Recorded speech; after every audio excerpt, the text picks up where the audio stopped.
नमस्कार साथियों, कैसे हैं आप लोग। आशा करता हूं आप लोग सब लोग कुशल से होंगे, मंगल होंगे और प्रभु आप पर कृपा बनाए हुए होंगे।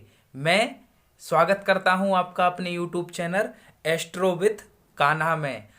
आज मैं आपके लिए कुछ आसान से वास्तु टिप्स लेकर आपके सामने आया हुआ हूं। साथियों, पहले आप घर को बनाते हैं, फिर घर आपको बनाता है। जी हाँ, जिस मकान में, जिस फ्लैट में या जिस भी प्रॉपर्टी में, जिस बंगले में, जिस घर में, जिस भी कमरे में या जिस कक्ष में, जिस जगह पर आप लोग रहते हैं, उस जगह का हमारे जीवन में बहुत प्रभाव पड़ता है।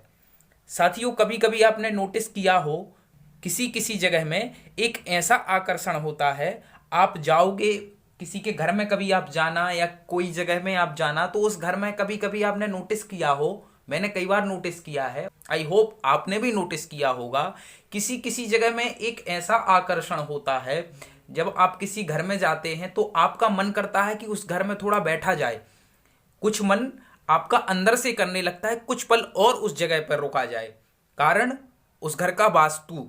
और किसी किसी जगह में क्या होता है कि आप लोग जाएंगे तो थोड़े ही मन में आपको वहां से भागने की इच्छा होगी। ऐसा लगेगा, अजीब टाइप का लगेगा कि आपको यहां से कितनी जल्दी उठ के भागें, कारण उस घर में वास्तु दोष का हमारे जीवन में बहुत प्रभाव पड़ता है। फिर कुछ लोग आपने देखा होगा, कुछ व्यापारी लोग होते हैं, क्या कहते हैं, फलानी फलानी जगह हमने दुकान ली थी, वहां पे बिजनेस बड़ा अच्छा चलता था, रोज की हजारों की आमदनी होती थी, लेकिन जब से यहाँ पर आए हैं बिजनेस भी ठप्प हो गया, व्यापार भी ठप्प हो गया और मक्खी मारे बैठे हुए हैं। कारण वास्तु दोष। इलाका भी वही, जगह भी वही, बस स्थान के परिवर्तित हो जाने से वास्तु का प्रभाव कम या बढ़ जाता है। तो मैं कुछ आज आसान से वास्तु टिप्स मैं आप लोगों के सामने लेकर आया हूं। इन वास्तु टिप्स को यदि आप फॉलो करते हैं, अपने जीवन में अप्लाई करते हैं, तो आपको 100% रिजल्ट मिलता है। सुख शांति समृद्धि के साथ अपना जीवन यापन कर सकते हैं। आइए चलते हैं कार्यक्रम पे। उससे पहले यदि आपने अभी तक हमारे चैनल को सब्सक्राइब नहीं किया है तो चैनल को सब्सक्राइब करें, साथ ही वीडियो को लाइक करें, क्योंकि आप बाद में भूल जाएंगे। चलते हैं कार्यक्रम पे। वास्तु टिप्स में कई बार लोगों ने प्रश्न किया है कि प्लाट कैसा खरीदना चाहिए, जगह कैसी खरीदनी चाहिए। तो सबसे पहले मैं आज आपको एक जानकारी देना चाहता हूं। यदि कोई प्लाट लेना चाहता है, किसी के मन में नई प्रॉपर्टी खरीदने की इच्छा है और नई प्रॉपर्टी पे, कोई नए प्लाट पे मकान बनाना चाहता है, तो प्लाट कैसा होना चाहिए। तो ध्यान दें, सबसे पहला मैं आज आपको टिप्स बताऊंगा कि प्लाट की आकृति कैसी होनी चाहिए, अर्थात प्लाट का सर्कल कैसा होना चाहिए। प्लाट जब भी आप लें या फिर आप किसी को प्लाट लेने की एडवाइस दें, तो सबसे पहले आप कोशिश कीजिए कि प्लाट हमेशा चौकोर में लें। यदि चौकोर आप प्लाट लेते हैं तो ऐसा प्लाट सुख शांति समृद्धि को देने वाला होता है। यदि चौकोर नहीं मिलता है तो फिर गोमुखी का अर्थ होता है आगे से जो उसका सर्किल होगा, आगे का जो एरिया होगा वह थोड़ा पतला होगा और पीछे का जो एरिया होगा वह चौड़ा होता जाएगा।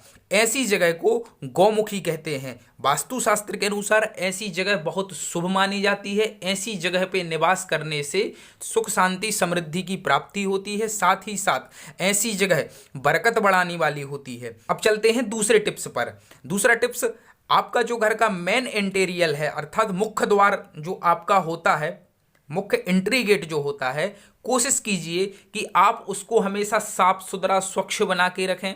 उसमें तोरण लगा के रखें। तोरण अर्थात बंधन बारा, उसको डेली फूलों का बंधन बारा लगाएं, तोरण लगाएं। यदि डेली फूलों का नहीं हो सकता है तो आर्टिफिशियल भी लगा सकते हैं। अर्थात कहने का मतलब ये है कि घर का आपका जो मुख्य द्वार, एंट्री गेट जितना साफ स्वच्छ सुरक्षित होगा, ही आपके घर में पॉजिटिव एनर्जी का प्रवेश होगा। क्यों? क्योंकि जब हमारे घर में पॉजिटिव एनर्जी प्रवेश करती है तो हमेशा घर के एंट्री गेट से, मुख्य द्वार से ही प्रवेश करती है। तो हमेशा कोशिश कीजिए कि आपके घर का जो फ्रंट इंटीरियर है वह हमेशा साफ स्वच्छ सुरक्षित हो, और साथ ही साथ आपके मुख्य दरवाजे में कोई शुभ आकृति होनी चाहिए, कोई शुभ चिन्ह होना चाहिए, जैसे कि स्वास्तिक, ओम।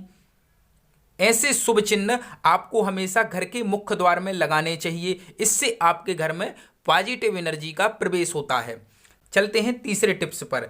कई आपने देखा होगा, मेट्रो सिटियां वगैरह में जो फ्लैट वगैरह बनते हैं या फ्लैट वगैरह जो होते हैं, उनमें रसोई को और शौचालय, वॉशरूम को दोनों को एक साथ ज्वाइंट कर देते हैं या एक ही साथ शिफ्ट कर देते हैं। ऐसा करना वास्तु दोष में हमेशा गलत माना जाता है।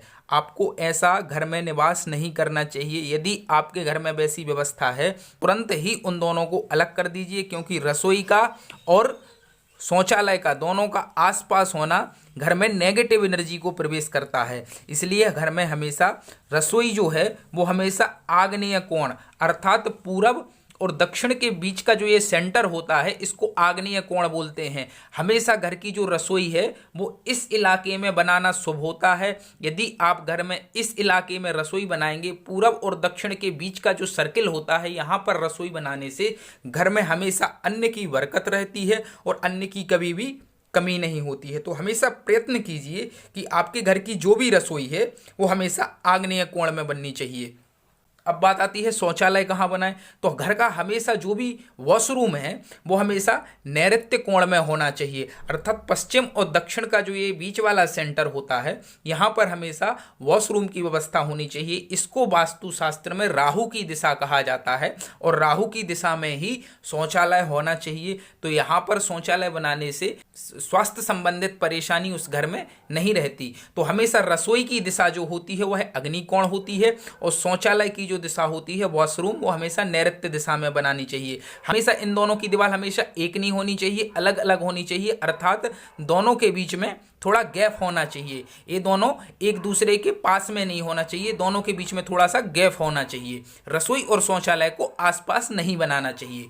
चलते हैं चौथे पॉइंट पे। हमेशा कभी भी बेडरूम में मंदिर नहीं रखना चाहिए। जिस घर में जिस कक्ष में आप लोग शयन करते हैं, आपने कई बार देखा होगा कि कपल्स का जो रूम होता है उसी रूम में छोटा सा मंदिर भी कई लोग बना लेते हैं। तो वास्तुशास्त्र के अनुसार ऐसा नहीं करना चाहिए। ऐसा करने से परिवार में दो रिश्तों के बीच में दूरियां बढ़ती हैं। तो कभी भी बेडरूम में मंदिर नहीं बनाना चाहिए। बेडरूम में मंदिर बनाना हमेशा गलत है, इससे रिश्ते में दरार आती है। मंदिर जो है वो हमेशा ईशान कोण में बनाना चाहिए, अर्थात पूरब और उत्तर के बीच का जो ये सेंटर है इस दिशा में मंदिर बनाना चाहिए। इस दिशा में मंदिर बनाने से घर में प्रेम बढ़ता है, रिश्ते में दोनों में सामंजस्य बढ़ता है। इस दिशा में मंदिर बनाना वास्तुशास्त्र के अनुसार बहुत ही शुभ बताया गया है।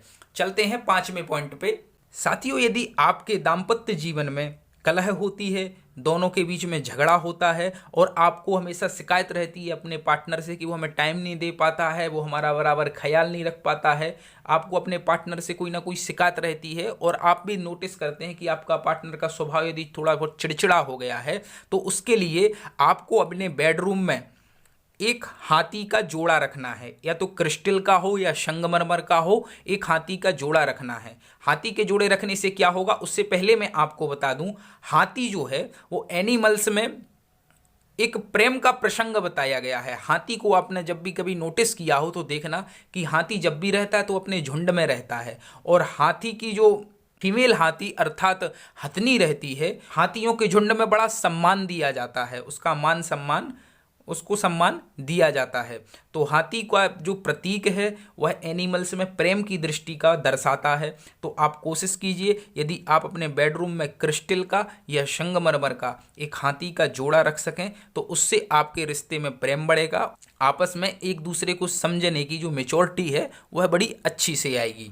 और यदि आप बिजनेसमैन हैं या स्टूडेंट हैं, यदि आपके बिजनेस में लगातार गिरावट आती है, आपके बच्चे की पढ़ाई में मन नहीं लगता, तो बिजनेस में तरक्की के लिए और शिक्षा में तरक्की के लिए तो एक फोटो जिसमें 7 सफ़ेद रंग के घोड़े हों, ध्यान दीजिए, घोड़े का रंग सफ़ेद होना चाहिए और 7 वो घोड़े होने चाहिए और वह बाएं से दाएं की ओर दौड़ लगाते हुए ऐसा चित्रपट आप लीजिए, ऐसी फोटो आप लीजिए, आप अपने ड्राइंग रूम में लगाइए। वह फोटो लगाने से आपके बिजनेस में भी तरक्की होगी और आपके बच्चों की पढ़ाई में भी मन लगेगा।